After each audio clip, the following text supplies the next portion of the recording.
What's something you've been uncertain about this week? Yeah. So for me, how much time have you got? Yeah. Let's sit down for the therapy session.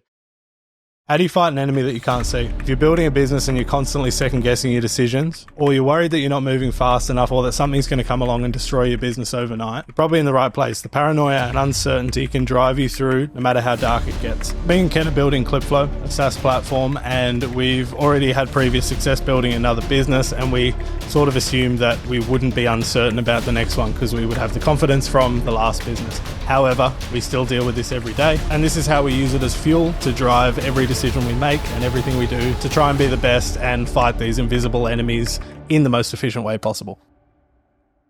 So fighting invisible enemies, it can be one of the most stressful, but also can be one of the most powerful tools you have in your arsenal as an entrepreneur.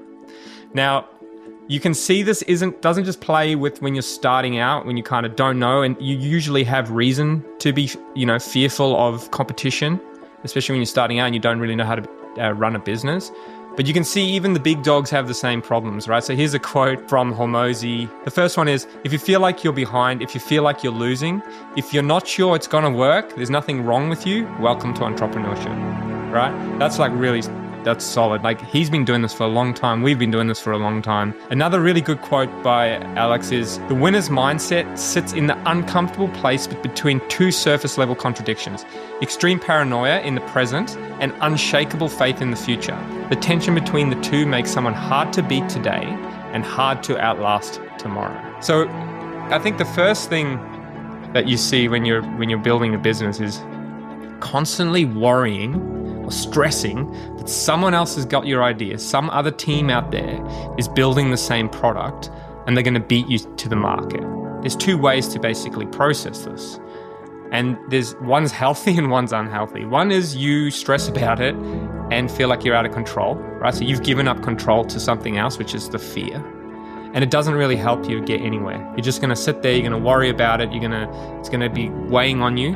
Or you think about it in a way as, there's someone out there, I need to outwork them. I need to be better than them, and I need to keep grinding. So when you feel like, I'm going to just take it easy today, or I'm not going to do something, you think about that person as like, are they doing that? And you can see this in sports players as well. It was actually in CrossFit, funnily enough. Jason Khalipa used to have a sign in his gym, and it was saying, what's Rich doing? So Rich Froning was the top, won the CrossFit Games 5 years in a row. And he was like, Jason wanted to beat Rich. And he was like, every time he felt like giving up, he would say, what's Rich doing right now? And that was the fuel that he was using. So using competition to actually fuel you to be better is a very powerful tool. So something that really highlights this, and Darrell and I, we talk about this all the time. And this week, it's been something top of mind because we really feel like we're not moving fast enough. And we really feel like we're building a whole bunch of cool new stuff and we really want to get it up to the user, but we feel like it's not happening. And this quote here just outlines it perfectly. It says, from Alex Hormozi, he says, if you feel like you're behind, if you feel like you're losing, if you're not sure it's going to work, there's nothing wrong with you, welcome to entrepreneurship, right?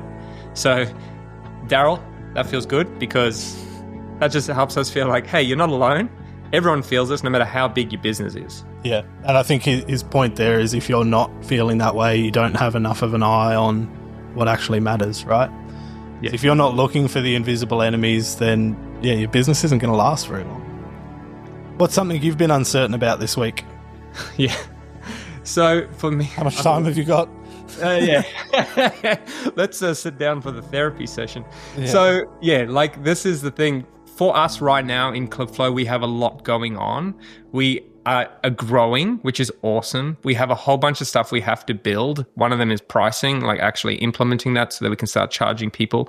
But at the same time, being uncertain about the quality of the product, right? So we always want to build the best product and make sure it is best in class. Like that is why we're doing it again, right? This is the reason. It's not for the money. It's for building the best, something you can be proud of. And for me, what that turns into is like, I'm not shipping fast enough. I don't want to share the old stuff. It's not good enough, right? There's better products out there. I've done this throughout my career, and it's probably a weakness and a strength at the same time, but I'm always worried about like, we're not moving fast enough. It definitely is for me. So right now, it's about like, we're not shipping the new experience quick enough. So what does that turn into? For me, it means working a little bit at nighttime extra, trying to ship, right? Because I'm excited.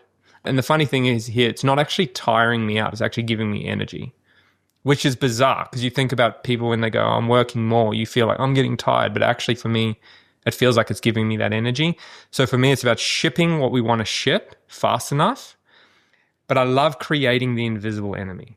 Like for me, it's all about that. It's about who's out there doing what you're doing and like, how do you be better than them? Even if they don't exist. I think that's the key thing. Well, the truth of the matter with the rebuild stuff is that they don't exist. Like there's no one in this specific market category. We could be pretty comfortable just resting on our laurels. So this is the most invisible of invisible enemies. It's not even a competitor in our head. It's just we're fighting against ourselves to be better, which is just another version of if you can't find enemies, you will create your own one, which is you telling yourself that you're not good enough. Yeah. Even when we built Real Hub, we had a big competitor. And we used to do the same thing. We used to think like, oh, what if they're doing this? It creates a lot of stress for sure, but it also makes you push yourself because you can definitely you can get once you start seeing, oh, I've got traction, I'm growing and you don't have to innovate, right? Like a lot of people just stop innovating. But I feel like if you always think that there's someone out there that's going to copy you, that's going to do it better, it makes you do better. And if you're not leading and you're following, you've lost. That's why I really like this concept. It's like you're not actually looking around or looking at other people. You're fighting invisible people. If you turn it into a real person, I think you start being like copying them and stuff like that. I think you've lost the game. As soon as you start copying other people, in the business, like, oh, they do that, so we should do that. They do that, we should do that. That you're on the path to losing. Winners just focus, like this old saying, the winners focus on winning. So when you're fighting people, you're imagining what they could do and you think about what you want to do and you say, well, how would someone else do it and how would they do it better? And then we want to do better than that. And it just keeps pushing you, inching you forward all the time. And I think it's a great way to leverage that stress into something useful, actual fuel. Yeah, I think one key of what we did in the past was always assume they were going to be 10 times better than they were. So we always, if we heard about some little thing that a competitor was doing and completely tangential to us, we always assumed it was 10 times better than it was. And if we were going to attack that to answer the competition, we would always try and be like 2 times better than what we thought they were doing, which it never quite works out that way. It's always in your head because like you have an expectation of how you would deliver, you would assume everyone else will, and it never looks the same. So if you're always aiming to one up everything that you've invented in your head that other people are doing, you're always going to come out on top. Yeah, that's very good. And then the other quote that's really good, and this is where we live. This is where I live anyway. It's the winner's mindset. And I'm not saying that I have a winner's mindset, but it's just where I live in this quote. But it's the winner's mindset sits in the uncomfortable place between two surface level contradictions. Extreme paranoia in the present, thinking that someone's going to come and take over, or you're not shipping fast enough, or the users aren't going to like something. And unshakable faith in the future, knowing that you're going to make it, right? Yeah. So right today, you're like, I'm not going to make it, but you know I am going to make it. I'm not going to make it today, but I'm going to make it in the long term. So they're very contradictory. But the tension between the two makes someone hard to beat today and hard to outlast tomorrow, right? So you're constantly sprinting in the days, but knowing that it's a marathon. And Darrell always reminds me, this is a 10-year, you got to sit back sometimes and say, this is at least a 10-year game. So think about it that way. So don't stress out too much if there's some things you can't hit, but still every day approach it like a sprint. I think that's it's because like on a day-to-day, nothing ever matches the way you think things are going to unfold. But then, like you said, on the long term, you will always find a way to make it work. So you get the daily self-doubt, but like long term, nothing will ever go to plan in a business. It's like you will do something and you won't get the expected results, or you try and do a certain amount of work, you get less done because XYZ comes up. And that's always going to fill you with self-doubt. Like it's my fault. Personally, I've failed the business because this didn't work out exactly how it is, but it doesn't really matter if the long-term vision stays strong. You will always find a way to get there in the end, which happened heaps of times in the previous business. Things didn't always go to plan, but if you just keep working at it, you'll find a way. Yeah, you just rock up every day and go as hard as you can, knowing that over time, that work's going to compound, right? You're gonna learn. I really like this. Like, everyone probably knows I always mention Hormozy, but he's just talking about like, even though something fails, and I think this is where people the word fail just is so strong because it means you're done, you've lost. Whereas business and anything in life isn't really failing. It's you're actually just, you're learning and you're trying experiments, right? Experiments are designed to fail. Like that's really, you're trying to test a hypothesis. And then if it doesn't work, that's fine. You move on, you tweak the formula, you do something different. But it's never a failure. Because he talked about losing everything and then within a couple of months making hundreds of thousands of dollars again. But what he realized is that you haven't lost anything. You've actually learnt and grown over time. Yeah, because the constant is the person through all of it. So it doesn't really matter. Yeah. It's the one thing that it can't be taken away from you. Like once you learn how to execute on a specific thing, no one can take that away from you. You can do it again. And that's why we talk about this as well. Like we sometimes say like, oh, everyone can spool up an app with AI or something. But it's Darrell's really the grounding person in this business where he says, we can do that also. But we also have the skill of 10 years of knowing how to run a business. Because in the end of the day, I tweeted this the other day, it was like, a business is more than its tech stack, is way more, right? It's not just the tech stack and the software you've built. There's so many more moving parts to a business. So if you can realize that, it's really powerful and it can help you get to where you need to be. So it's just one of these things that we constantly battle. I personally do always. Every day I'm like, there's not enough time to do what I need to do. Yep. And you get excited, but I think it also builds that excitement, right? Like the next day you come in and you know what you need to do. You know that you have to execute and it makes the whole thing really, for me personally, enjoyable. Because if you can just cruise, for me, that's not something that's really exciting. If you could just be like, it's a sure shot, like it's going to work. I think it would be perfectly reasonable to say that we have like a much longer time horizon than we want, and we wouldn't have to overachieve in that time to still make any of our targets. But the exact opposite is true, where we just want to get everything done as soon as possible. You can live in both spaces where we could rest and be like, yeah, this can take 2 years because there's like, we can just wait it out. But like, that's just not in us. And I don't think it should be in anyone because you're always fighting market forces and change. So if you're like, we're making a bet on content creation, in 10 years, is everyone plugged into the singularity and they don't create content, they just invent it in their heads? I don't know. So there's always a race, no matter what market you're in. Even if you're in plumbing supplies, maybe plumbing changes a lot. And if you didn't race to get somewhere, you've missed market opportunity, which the whole purpose of this is to grab portions of the market. If the market is constantly changing, then you do need some urgency always because you want to get as much as you can while you can still get it.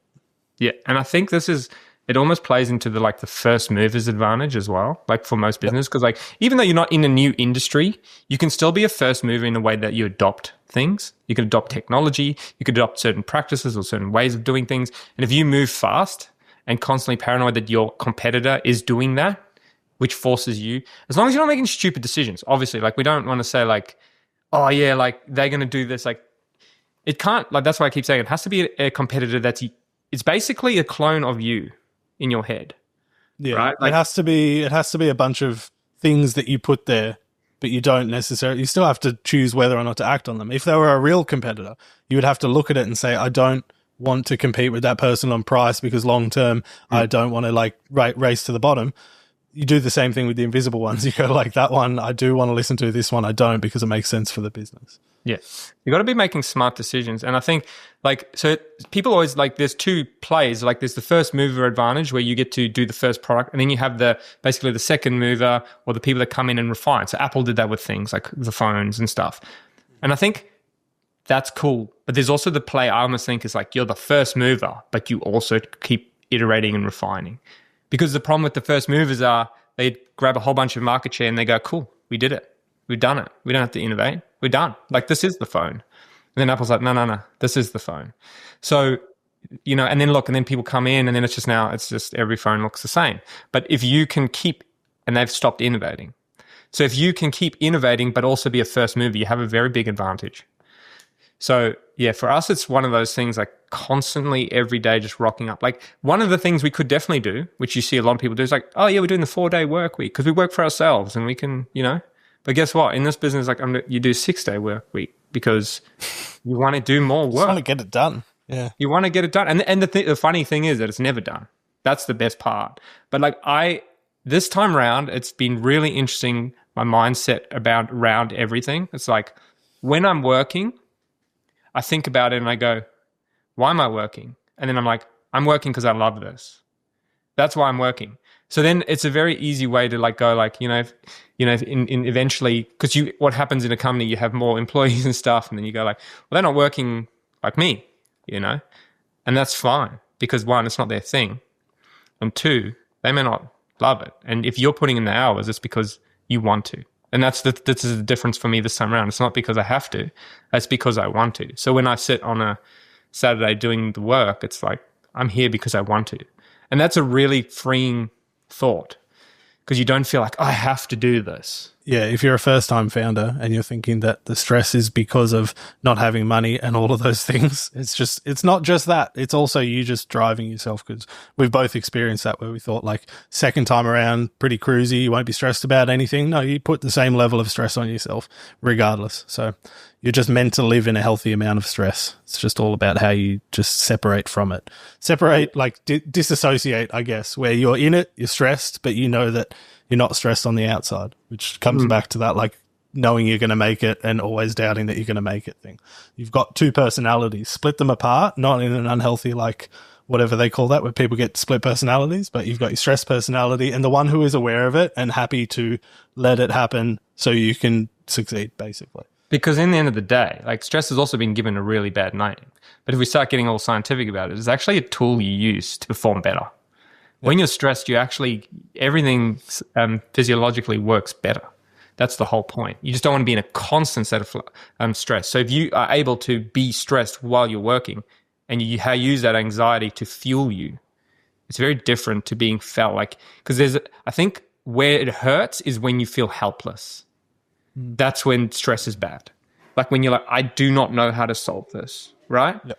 But if you know that by just showing up and doing the reps, you're going to move the ball slowly, closer and closer, and you're going to vary, you're going to be off target. But if you just keep showing up every day and just kind of adjusting and just keep moving towards the right target, you can use that fuel and that anxiety and then look back and just go like, okay. And that's just, again, like writing down what you did every day is a really good practice because you can actually see where you're coming. And this is why we're doing these videos too, right?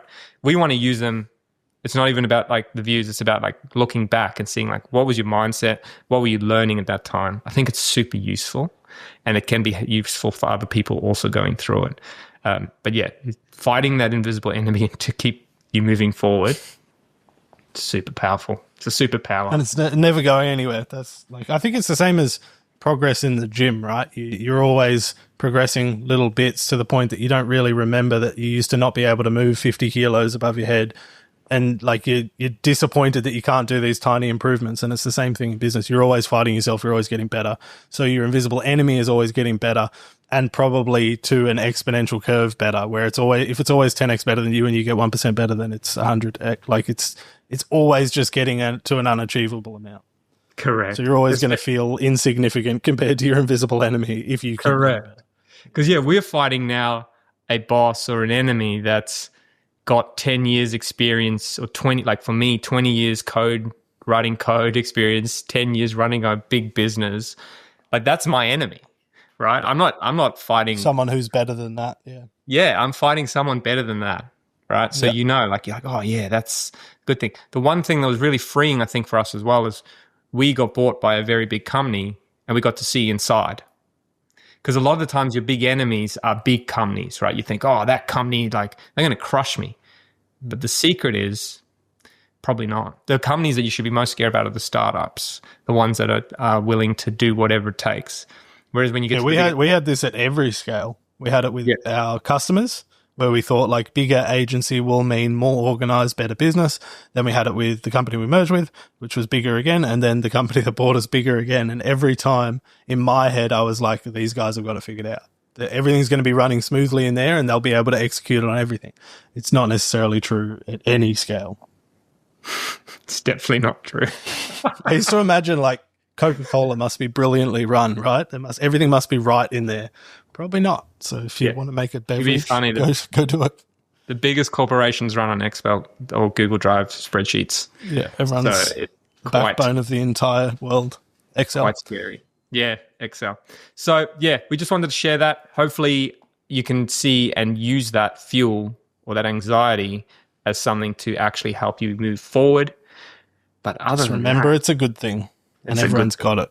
Everyone who's out there on the socials talking fully confident about how good they are and everything they've done in the past. And the 20-year-old who's made $1 million in a month, he still wakes up doubting himself. Yep.